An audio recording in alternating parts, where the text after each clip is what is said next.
Hello student, fine coaching classes के video lecture में आपको स्वागत है। आज हम देखते हैं न्यूटन के तीनों नियमों को देखेंगे और नहीं जहाँ तक हो पाएगा, ज़्यादा लंबा वीडियो नहीं बनाना है तो दो नियम तो हम बता ही देंगे। अगला वाला जो तीसरा नियम जो है कि नेक्स्ट वीडियो में आएगा। तो अभी हम देखते हैं कि पहला नियम क्या कहता है। जैसे देखिए, पहला नियम ये कहता है कि यदि कोई वस्तु यदि कोई वस्तु अपनी स्थिर अवस्था या इस सरल रेखा में एक समान गति की अवस्था में है तो वह उसी अवस्था में बनी रहती है जब तक कि उस पर कोई बाइबल न लगाया जाए। मतलब इसके कहने का मतलब ये है कि कोई भी वस्तु हो, अगर वो गति कर रही है या तो फिर जो है कि विराम अवस्था में है या फिर गति की अवस्था में है। अगर वो विराम अवस्था में है तो देखिए, जैसे ये विराम अवस्था में, तो ये विराम अवस्था में रहेगा जब तक कि हम इसको जो है कि इस पर एक्सटर्नल फोर्स मतलब वाय बल लगा करके इसको दूसरे जगह न ले जाएं। ठीक। और अगर गतिशील है तो उसको जो है कि वाय बल लगा कर उसको रोका ना जाए। अगर ये आ रहा है तो उसको वाय बल लगा कर रोक दें। मतलब विराम अवस्था में तो विराम अवस्था में रहेगा, या गतिशील अवस्था में तो गतिशील रहेगा जब तक कि उस पर वाय बल लगाकर उसके मतलब की अवस्था में परिवर्तन न किया जाए। यही नियम गैलीलियो का नियम कहलाता है। फर्स्ट नियम जो है कि गैलीलियो का नियम कहलाता है। यदि कोई वस्तु, एक बार फिर से देख लेते हैं, यदि कोई वस्तु विराम अवस्था में है तो वो विराम अवस्था में रहेगी, या गति की अवस्था में तो वह गतिशील ही रहेगी जब तक कि उस पर कोई वाय बल लगाकर उसकी गति की अवस्था में परिवर्तन नहीं किया जा सकता। ठीक। अब हम इसमें एग्जाम्पल है, पेड़ की शाखा को जोर से हिलाने पर, फलों और पत्तियों का झड़ना, कांच की खिड़की पर बंदूक से दागी गई गोली द्वारा छोटा छिद्र, लंबी कूद के खिलाड़ी को कूदने से पहले तेज दौड़ना। ये सब जो है कि फर्स्ट नियम का एग्जाम्पल है। अब हम देख लेते हैं हम थोड़ा सा संवेग देख लेते हैं। संवेग जो कि न्यूटन का द्वितीय नियम देखने से पहले जो है कि संवेग को देख जानना बहुत जरूरी है कि संवेग होता क्या है। देखिए, संवेग हमारा होता है, पहले एक एग्जाम्पल शायद पिछले वाले में हमने बताया भी है, लेकिन एक बार फिर से देख लेते हैं। किसी गतिमान वस्तु के द्रव्यमान व वेग के गुणनफल को संवेग कहते हैं।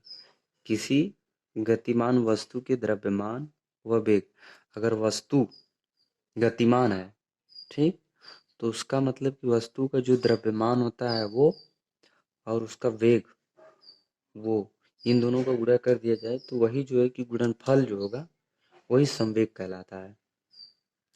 इसे पी से प्रदर्शित कहते हैं। मतलब कि अगर कोई वस्तु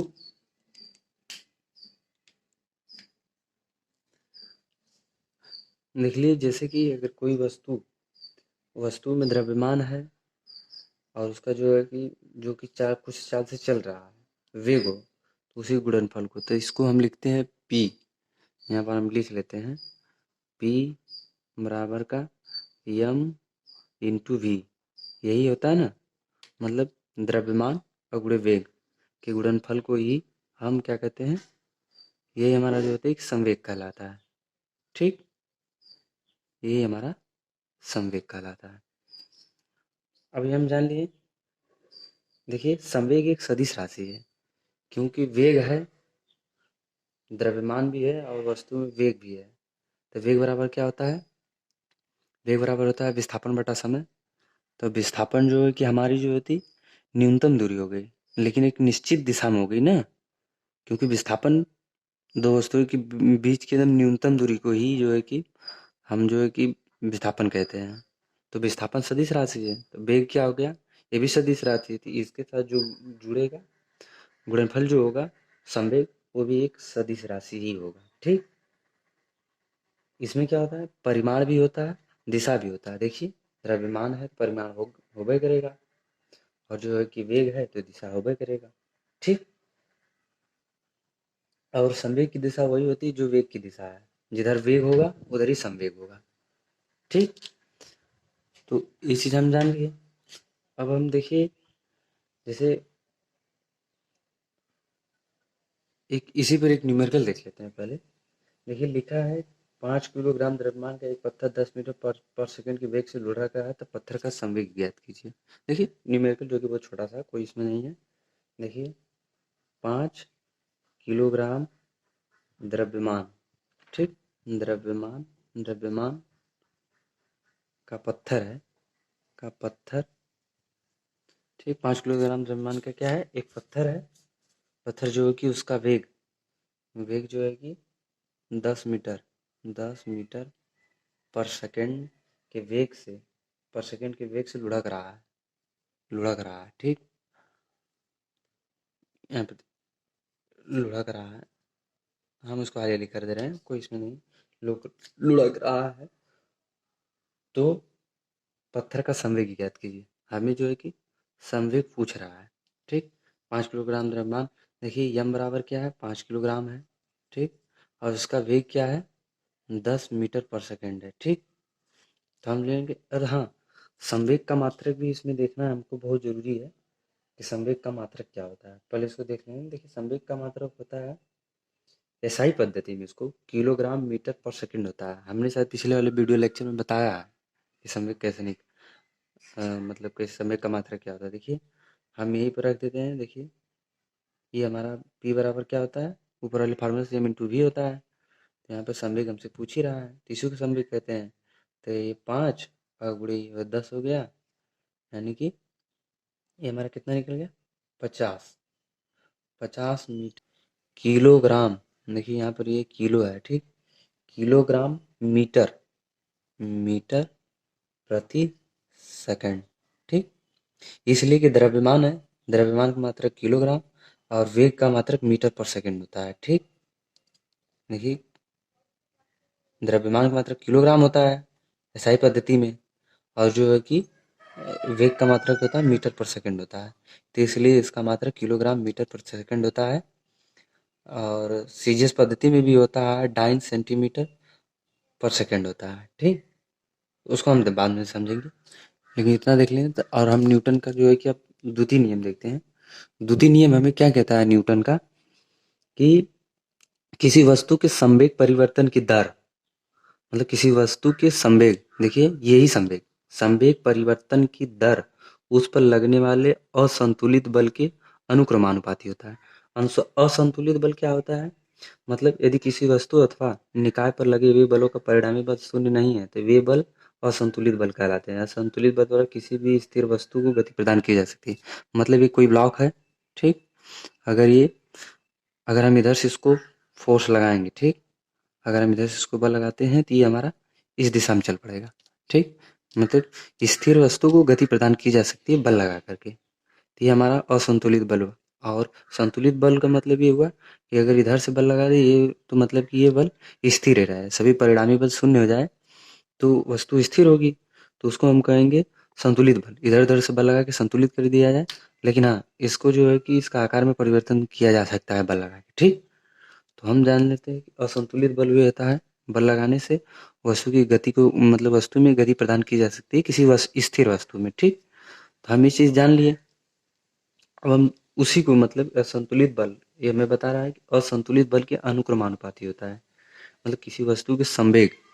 अब संवेग तो हम जानते हैं द्रव्यमान गुणे वेग, तो हम संवेग को एम पी इंटू एम लिखते हैं, ठीक। देखिए हम बता रहे थे कि, इसमें बता रहे थे कि दूसरा नियम हम बता रहे हैं, किसी वस्तु की संवेग परिवर्तन की दर उस पर लगने वाले असंतुलित बल के अनुक्रमानुपाती होता है। संवेग परिवर्तन क्या होता है, देखिए हमें डेल्टा पी होता है, ठीक। संवेग परिवर्तन पी, कुछ परिवर्तन हुआ तो हमें क्या कह रहा है, किसी वस्तु के संवेग परिवर्तन। इसका हम जब गणितीय रूप में देखेंगे तो उसमें थोड़ा सा विस्तार अभी देख लेते हैं, लेकिन पहले इसको हल कर लेते हैं।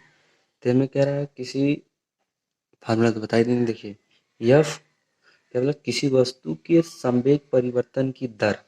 देखिए संवेग परिवर्तन हमारा क्या होता है, डेल्टा पी, ठीक। अब हमें संवेग परिवर्तन की दर, दर निकालना है। देखिए डेल्टा टी, ठीक।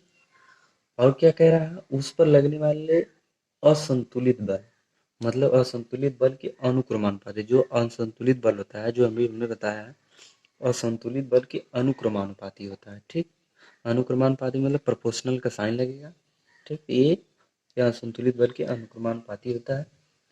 और हाँ, एक चीज में देखेंगे, ये बल जब लगेगा जिस वस्तु पर, बल की दिशा में ही मतलब परिवर्तन होता है। मतलब इस पिंड को आप, इस ब्लॉक को आप जो है कि, अगर इस ब्लॉक को आप गति दे रहे हैं तो इधर से बल लगा रहे हैं तो ये बल इधर ही जाएगा।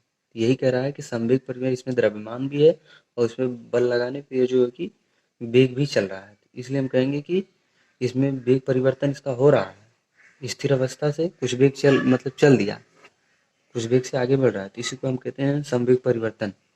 ठीक, तो ये देखिए फार्मूला जो कि हम नोट कर लेते हैं।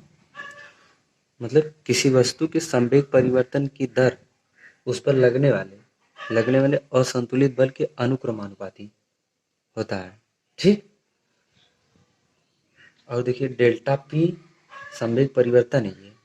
ठीक, ये हमारा संवेग परिवर्तन है, इसको हम डेल्टा पी मतलब परिवर्तन कहते हैं। ठीक, और ये डेल्टा टी हमारा जो है कि परिवर्तन में लगा समय है। ठीक, परिवर्तन परिवर्तन में लगा समय। ठीक, इसको हम देख लिए। अब देखिए, अब इसको जो है कि हम थोड़ा सा वीडियो जो है कि बड़ा हो गया है, तो इसको जो है कि हम नेक्स्ट वाले में बताएंगे। ठीक, कि कैसे मतलब होता है, नहीं देख लेते हैं 15 मिनट में और थोड़ा सा बढ़ेगा और क्या। इसको हम देख लेते हैं कैसे मतलब होता है। देखिए, मतलब किसी वस्तु का द्रव्यमान, मतलब ये यम द्रव्यमान का कोई ब्लॉक है। ठीक, प्रारंभिक वेग u है, मतलब कि ये अभी जो है कि रुका हुआ है। ठीक, प्रारंभिक वेग ये 0 है। ठीक, वेग डेल्टा सी टी समय तक एक निश्चित बल लगाने पर, डेल्टा टी समय अंतराल तक एक निश्चित बल, मतलब कुछ बल इस पर लगाएंगे। ठीक, तो बल लगाने पर वस्तु जो है कि बाद में जो है कि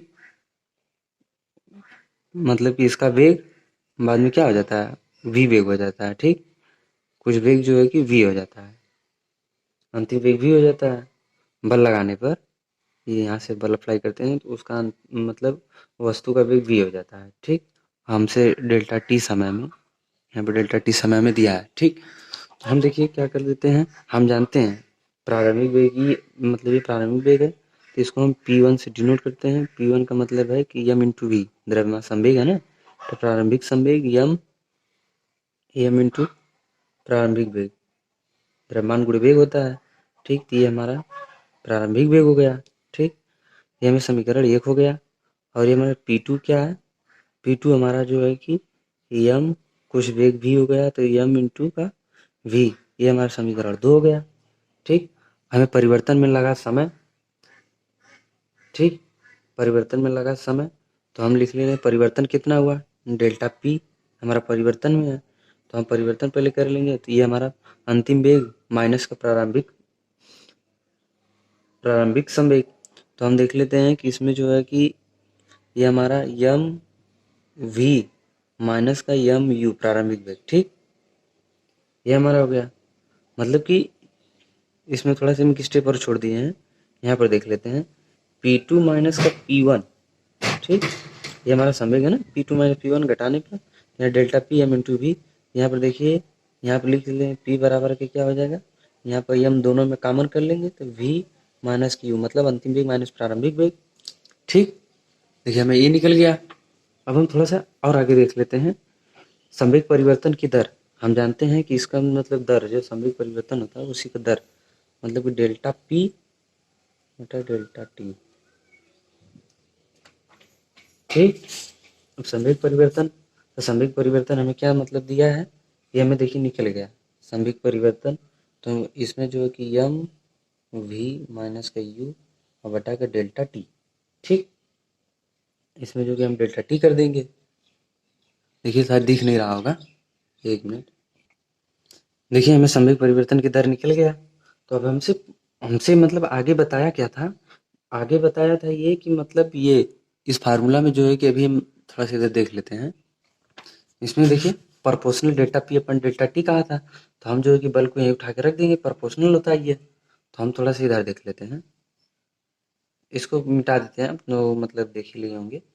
ठीक, तो इसमें यहाँ पर देख इस साइड देख लेते हैं, तो मतलब क्या कर रहा है, डेल्टा प्रोपोर्शनल का ना, देखिए यहाँ पर लिखते हैं हम हाँ यहाँ से देख लेते हैं,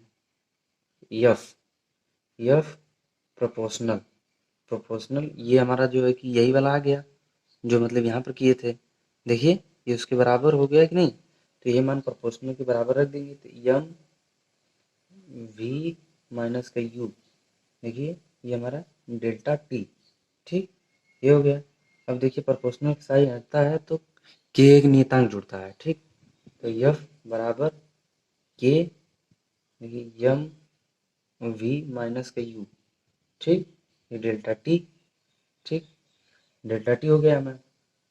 अभी देखिए क्या है कि अब हम जानते हैं, देखिए ये हमारा जो है कि वेग परिवर्तन की दर को त्वरण कहते हैं, ठीक, देखिए ये वेग परिवर्तन हो रहा है ना, वेग परिवर्तन की दर हमें जानते हैं कि v माइनस के u बटा के ये t, ये हमारा जो है कि देखिए अंतिम वेग माइनस प्रारंभिक वेग, वेग परिवर्तन की दर को ही हम जो है कि त्वरण कहते हैं, ठीक, तो ये मान जो है कि इतना इस a के बराबर हो गया, तो हम जानते हैं f बराबर k यम a, इसका मान पूरा जो इतना बल है इतना का मान उठाकर a रख दिए, ठीक, a रख दिए, तो देखिए क्या हो गया कि एफ, अगर के का मान हम एक रख लेते हैं, चूंकि के बराबर 1 लेने पर, ठीक, के बराबर 1 लेने पर, तो देखिए ये हमारा हो गया यम इंटू का ये, ठीक, मतलब ये क्या कह रहा है, फार्मूला कह रहा है कि किसी वस्तु पर लगाया गया बल वस्तु में उत्पन्न त्वरण तथा वस्तु के द्रव्यमान के गुणनफल के बराबर होता है, ठीक। अब देखिए, ठीक, ये तो समझ में आ गया। देखिए वीडियो ज़्यादा लंबा हो रहा है इसलिए उसको हम जो है कि बहुत छोटा से छोटा बनाने का प्रयास किया, लेकिन फिर भी जो है कि हमको लगता है 17-18 हो ही जाएगा, 17-18 मिनट का वीडियो हो जाएगा। तो देखिए हमें ये, इसको पहले आप देखिए क्या कर रहा है, यदि वस्तु पर लगाया गया बल वस्तु में उत्पन्न त्वरण ये तथा वस्तु के द्रव्यमान के गुणनफल के बराबर होगा, ठीक। अब हम जो है कि नेक्स्ट वीडियो लेक्चर में देखेंगे इसका जो कि तीसरा नियम, और इसमें कुछ छूटा हुआ है अभी नहीं बता रहे हैं, उसको जो है कि नेक्स्ट वीडियो में बताएंगे। तब तक के लिए अगर हमारा वीडियो अगर आपको अच्छा लगा तो प्लीज़ हमारे चैनल को सब्सक्राइब जरूर कीजिएगा, और हाँ, जो बेल आइकन है उसको मतलब जो घंटी है उसको बजाते समय उसका नोटिफिकेशन जरूर ऑल पे कर लीजिएगा, ताकि अगर वीडियो हमारा अपलोड हो तो आप तक जरूर पहुँचे। तब तक के लिए नेक्स्ट वीडियो में मिलते हैं। Thank you.